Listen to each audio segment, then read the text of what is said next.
Addition Financial Arena was buzzing with excitement in early May. The Orlando Valkyries were playing their second-to-last home match of the season against the San Diego Mojo. Now, you may ask, who are the Valkyries and the Mojo? They happen to be two of the teams in the Pro Volleyball Federation. 2024 was the league's inaugural season, and it was obvious why people were digging the atmosphere.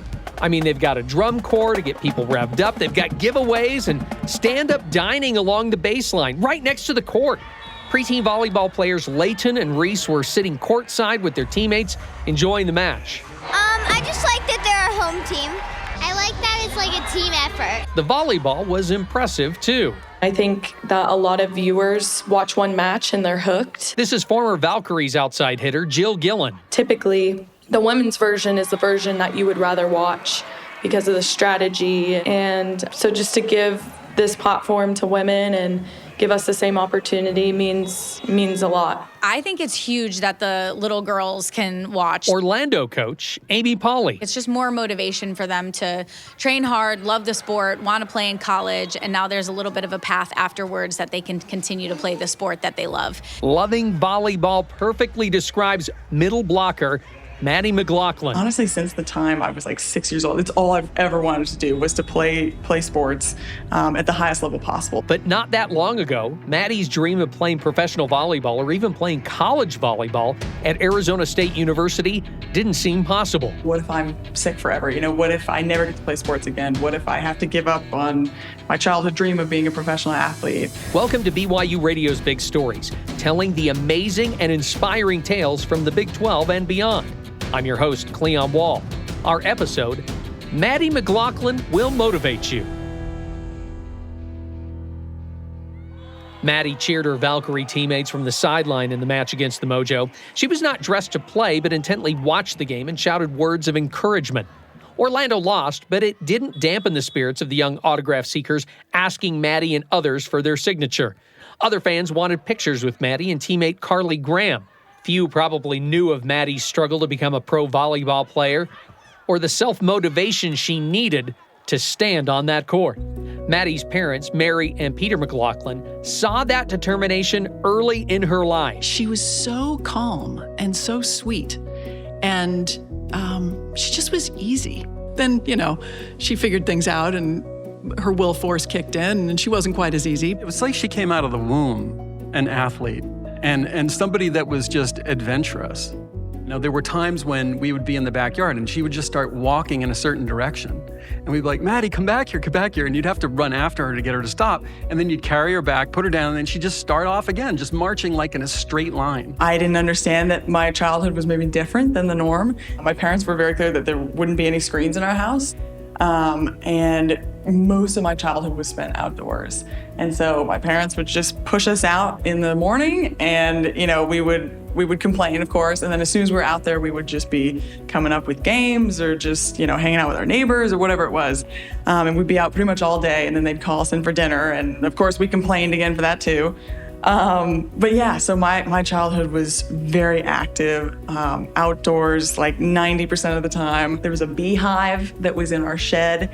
And so my older brother had this genius idea to make like a DIY bee suit for me. Unfortunately, his idea was to put a colander, like a strainer for monsters, and put it on my head and use packing tape to seal it.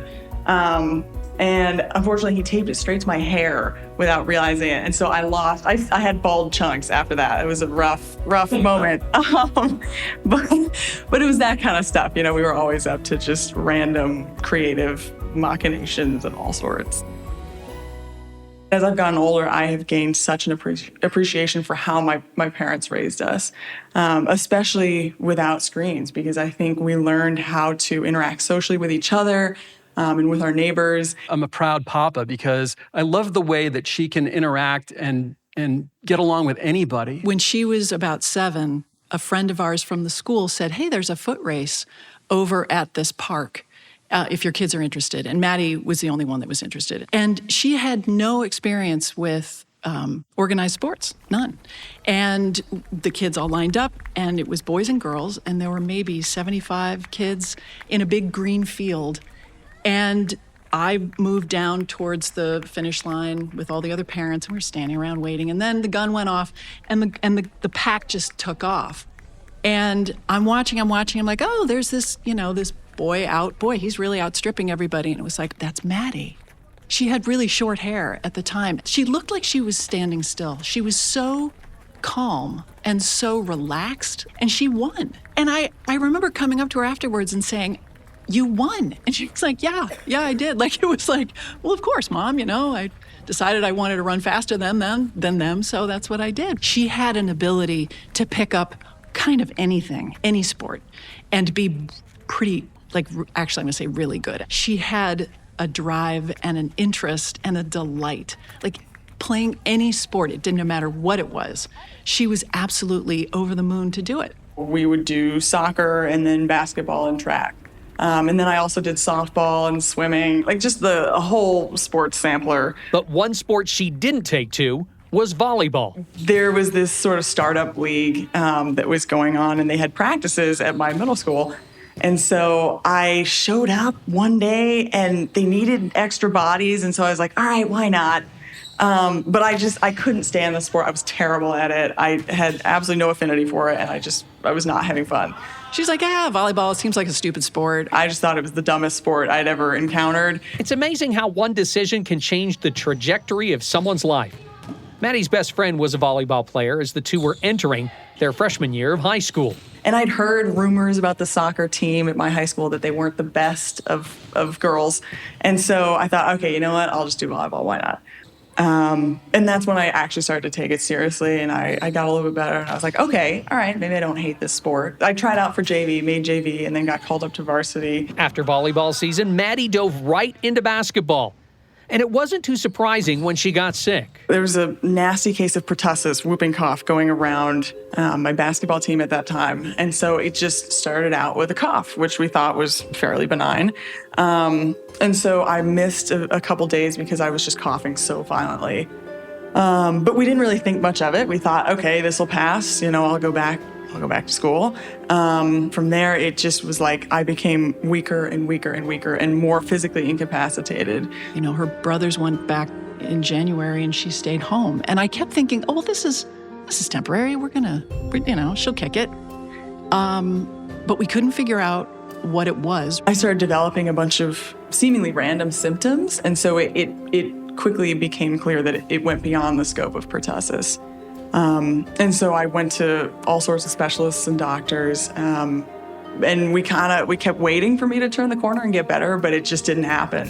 And as time went on, I just got increasingly worse and worse.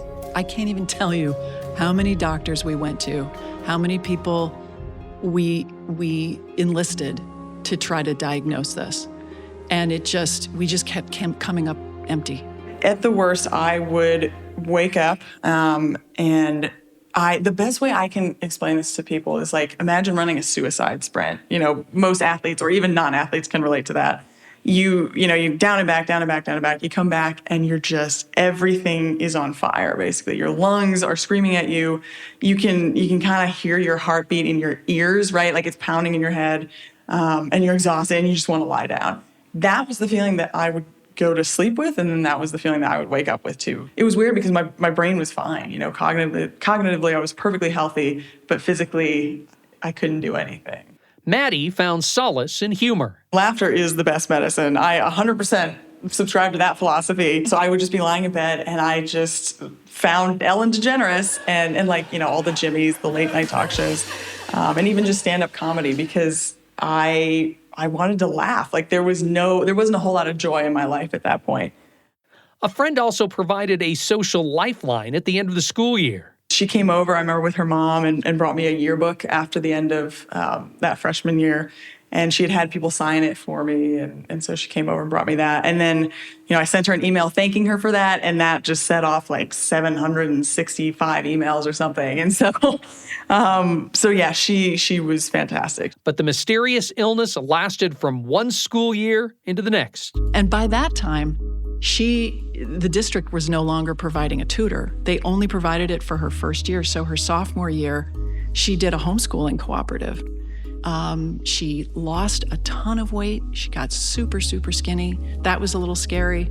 She became more and more bereft, that she couldn't be with her friends at school and that she wasn't able to play sports. She was really disappearing in a way into herself.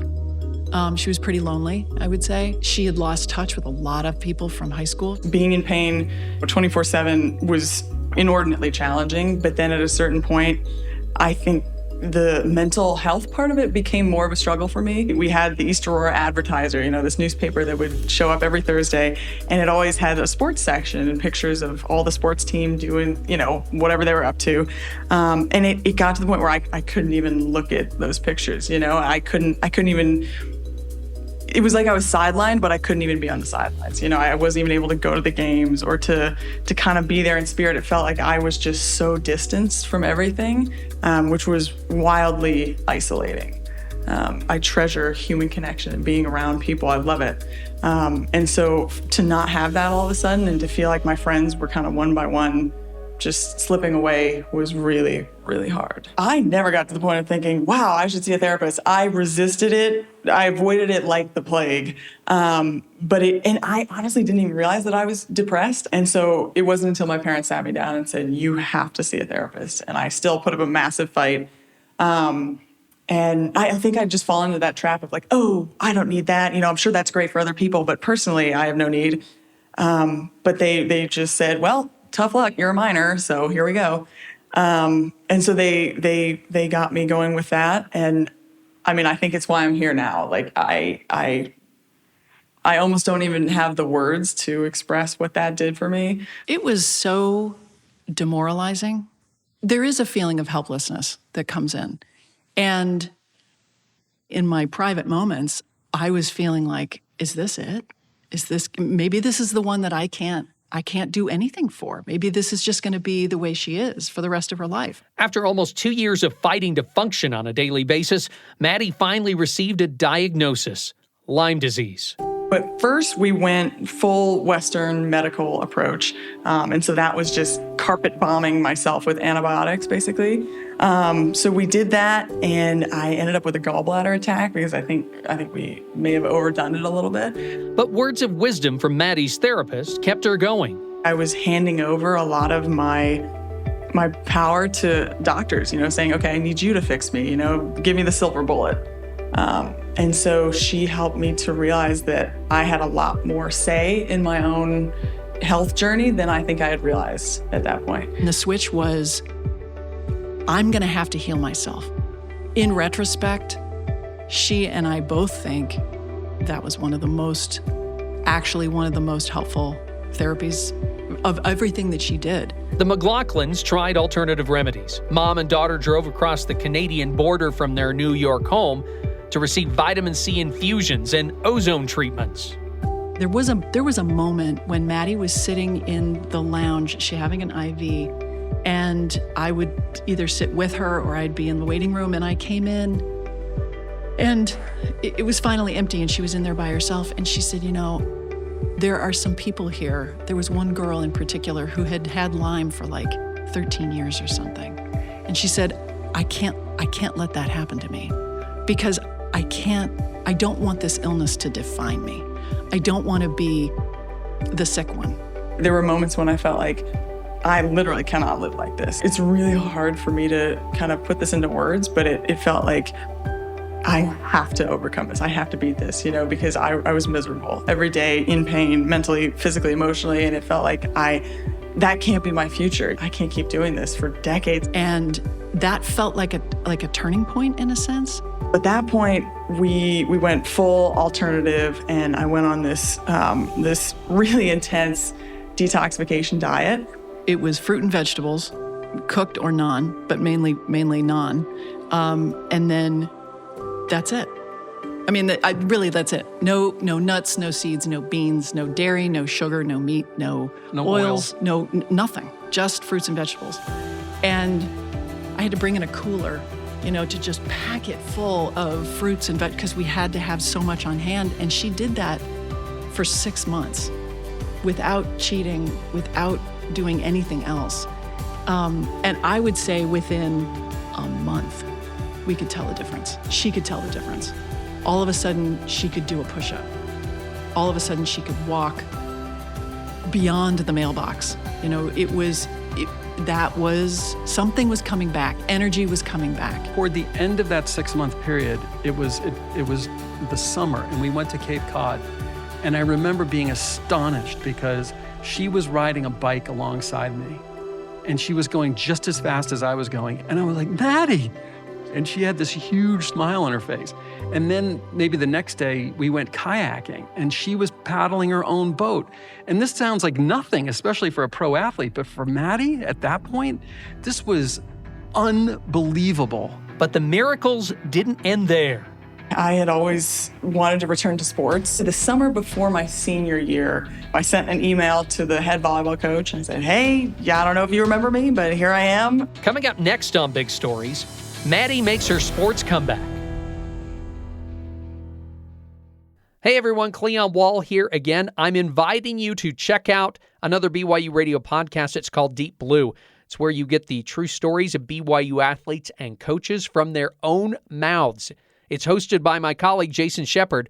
Last season, they had great interviews on Deep Blue, including Cougar quarterback Gary Bohannon. He teared up quite a bit talking about his son and what it means for his boy to watch his dad play. Also, BYU swimmer Jordan Tiffany, who quit swimming due to mental health struggles. He talked about how he was able to get back in the pool again. More great conversations for season number 3. BYU running back Hinckley Rapati will talk about his tear-filled journey to BYU. Former BYU tight end Chad Lewis, he's going to reflect back on that special 1996 BYU football season. And BYU basketball players Richie Saunders and Fuseni Traore discuss their unique relationship. It started way before they got to BYU. Please subscribe and listen to Deep Blue with Jason Shepard wherever you get podcasts, or check it out on the BYU Radio app. Welcome back to BYU Radio Big Stories episode. Maddie McLaughlin will motivate you. Maddie's burgeoning athletic career halted during her freshman year in high school. I'd always been a super healthy kid and tremendously active. I just loved using my body and I loved being outside and I loved playing sports of all shapes and sizes. But right after the volleyball season and just as basketball season was ramping up, Maddie got really sick. I would just lie in bed pretty much the entire day because I couldn't manage much more than that. It was really hard for me to walk up a flight of stairs.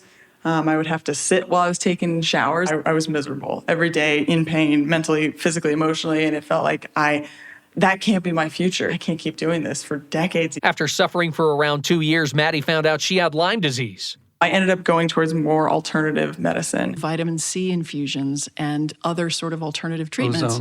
Ozone treatments, other things. Mary McLaughlin, Maddie's mom, also helped with a very strict diet. The summer before her senior year of high school, Maddie was almost back to normal physically.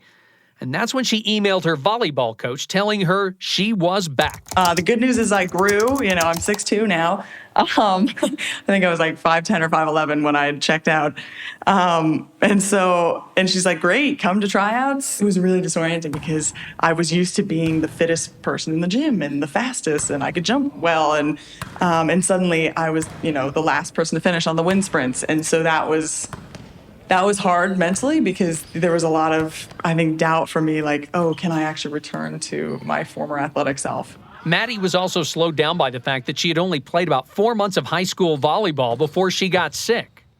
There was so much that I didn't know, and so I had to get over myself in a hurry. I think that gave me a gift, though, because I feel really comfortable asking questions and asking for help, and it doesn't matter the age of the person. It's like, hey, if you know it and you can help me, fantastic. That's all that matters. Did it come back, even though the conditioning probably wasn't there, but did she come back pretty quickly since she was so talented? She did, which was astonishing. Maddie's dad, Peter McLaughlin. And the team had their best season in, I don't know how long, over 10 years. Definitely, I improved a lot. The potential for improvement is greater, of course, as you're a beginner. But yeah, still by the end of it, I was so focused on how do I get myself recruited? How do I play at the next level? Maddie sent emails to dozens of coaches and college volleyball programs, asking them to check out video proof of what she could do on the court. And a lot of people said, yeah, thanks, but no thanks, best of luck. I got a ton of no's. And And so finally I got one yes, which was really all I needed. I just needed the one. And so, yeah, the head coach at SUNY Geneseo said, hey, we're actually looking for an outside hitter. And so I got really lucky that I got a place on that roster. She also joined the university's track team. Like at the time, I didn't know which sport I wanted to play pro. Like I just knew I wanted to play and compete at the highest levels. Maybe I could have used a few extra reps in the off season instead of doing the pentathlon. While playing for the Knights volleyball team, Maddie was dreaming about leveling up. State University of New York Geneseo is a Division III program, and she wanted to play in the top NCAA division. Her mom and brother Charlie backed her aspirations.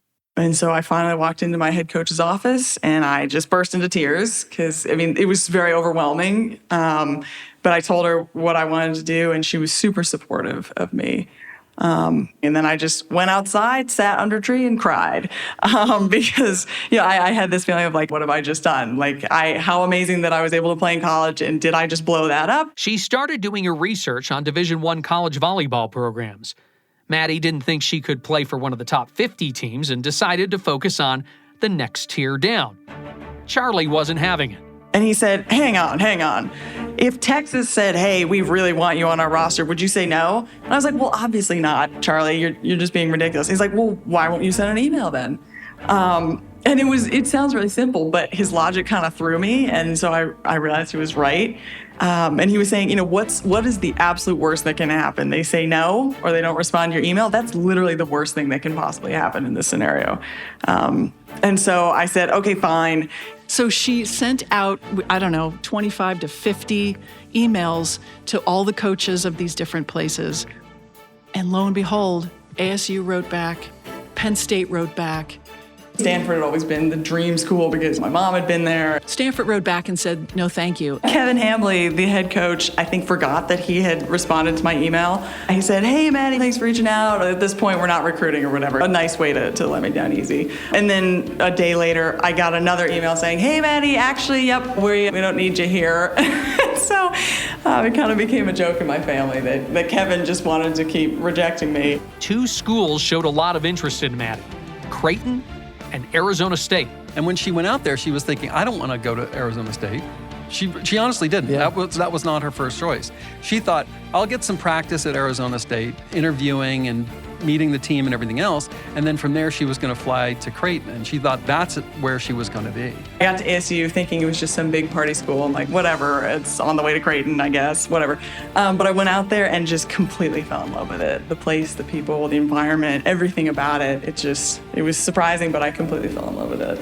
And after the first, 24 hours, she said, I'm home. This is my home. I'm coming here. This is where I want to be. And we're like, well, you haven't gone to Creighton yet. She said, I don't care. Arizona State also happened to be her father's alma mater. Pete's dad, a former professional baseball player and coach, also used to live in the area. It feels like things are being divinely guided. And I know that there's no way I can prove this, but I have this feeling that my dad is kind of directing things from the other side. And Maddie has a special connection to him. At Arizona State, she wore number 25, and that's the number my dad wore all through his career. So I just feel like that, the hand of God or divine providence is somehow involved in all of this because things are just too miraculous. Once Maddie made it to Tempe, she didn't take the Pac-12 or even the Sun Devils volleyball team by storm. I was playing at first, and then I was being used as a blocking sub for a while. Then I ended up redshirting the next year. So it was kind of all over the place. And then I had an extra year because of COVID. That extra year gave Maddie new volleyball life.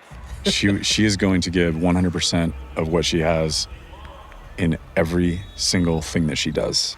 This is J.J. Van Niel, the Sun Devils volleyball coach.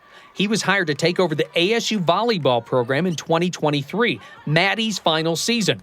J.J. was in need of middle blockers after failing to recruit any during the winter transfer portal window. And the thought of going into season with just two middles was frightening. And so I had watched her in the weight room. She's very athletic.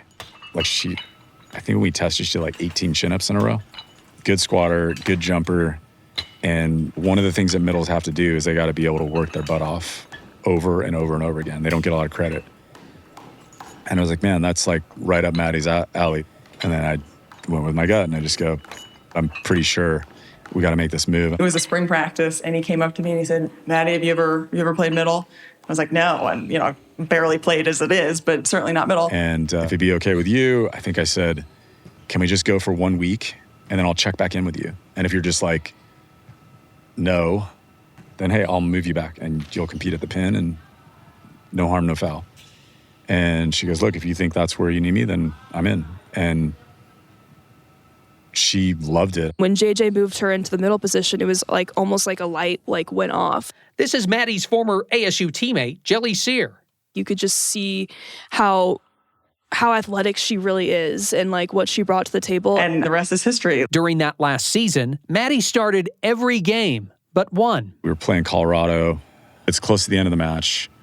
Overpass kind of thing happens. Their kid, I don't know what happened. They get tangled up and she goes down and she's on the ground a long time. I went back in the training room after and was chatting with her. And I mean, she was pretty shaken up and her ankle was not looking great.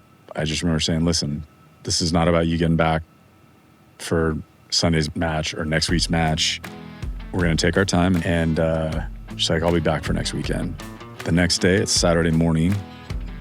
And she's on the sideline of our practice doing mini hops because she's just like, listen, I got to get blood in there. I got to get the swelling down, but I'm going to get as much blood flowing in there and I'm going to beat this thing. And so she didn't play that Sunday, but she played the next Friday's match. I mean, that's Maddie, you know. The amount that she brought together our team and just was that natural leader. Like she's the type, like if we're at the airport and we're all on our phones, she'll be like, all right, phones down, like let's play a game. Her transformation here at ASU has been something that's been so cool to watch. Did you ever expect her to be playing professional volleyball? Oh no, we always knew. She was always gonna do that. Yeah. There was no way she was going to leave volleyball. No way. Why do you say that? If you tried to kick her out, she loves it. Like she loves it, and Maddie is so stubborn. In a great way. She is the most stubborn person ever. Like she was determined to make me her friend, and we became really, really good friends afterwards after we didn't talk for 2 years. Yeah, no doubt in my mind that she was going to play pro. Her first professional sports gig, playing for a volleyball club on the island of Puerto Rico. They ended up going in a different direction, but then another team picked me up, and then the team kind of dissolved. A new coach came in, immediately let me go too, and so I flew back to the U.S., and then I sort of thought that would be it. Maddie stayed with her parents in Tampa, just down the road from the Orlando Valkyries. My coach, JJ Van Niel, at ASU, he had a connection with the head coach here, and so it just worked out perfectly. Orlando coach Amy Pauly had a middle blocker go down with an injury early in the season. One of the first things JJ said to me was, it doesn't matter about her volleyball skill. She's going to be one of the favorite people around. Maddie signed on to the Valkyries practice squad. The practice squad players had to just come from NCAA. I actually got really lucky that they didn't count my, Puerto Rican stint as experience. So that was really fortunate.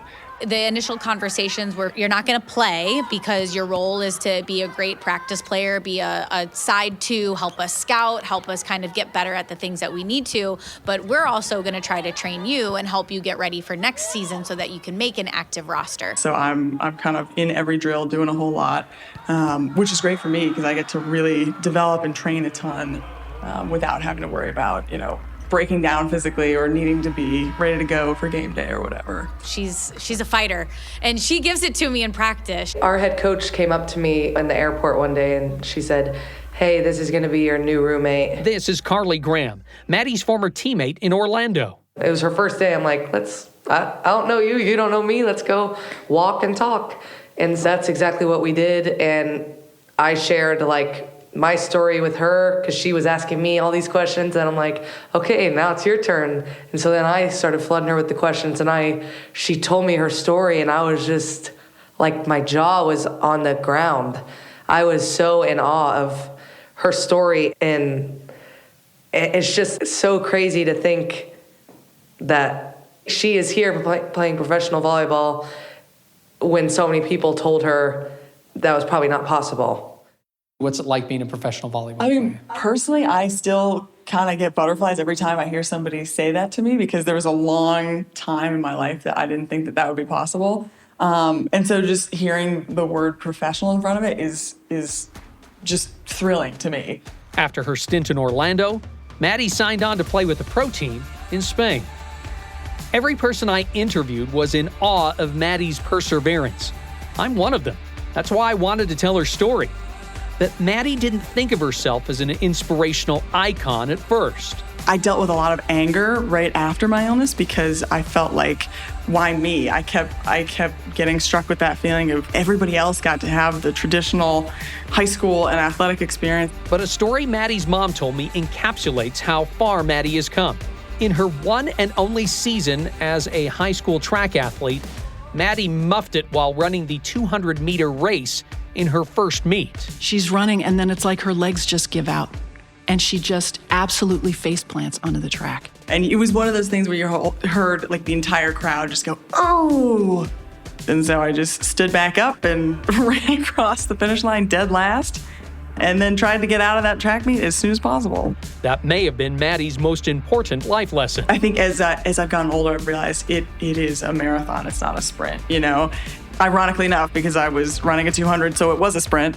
But I think it experiences like that taught me that it really boiled down to like, okay, what are you going to do tomorrow, right? Like you stand back up, dust yourself off, and you keep going, you know? And it's in the moments where you keep going as opposed to just throwing in the towel. Like that, those moments accumulate, and that I think is what makes a great career. Maddie McLaughlin Will Motivate You was produced and written by Whitney Sheffield and Cleon Wall. Music and post-production by Finn Morrison. Make sure you watch BYUTV's Big Stories by logging on to BYUSN.com. Big Stories is a production of BYU Radio. Hey everyone, this is Cleon Wall. We hope you are enjoying this season of Big Stories. We love bringing you these stories that inspire and can also humble you. Now, if you are looking for another podcast which also has great stories and talks about all things BYU women's sports, then make sure you check out the Her Why podcast. It's hosted by Lauren McLean. You'll hear from current coaches like Jen Rockwood and Heather Olmstead, and athletes like BYU basketball's Amari Whiting and Cougar soccer star Ellie Walbrook. You'll also hear from legends like Olympic runner Courtney Wayment and Utah Royals forward Brecken Mozingo. So make sure you subscribe to Her Why wherever you find podcasts or on the BYU Radio app.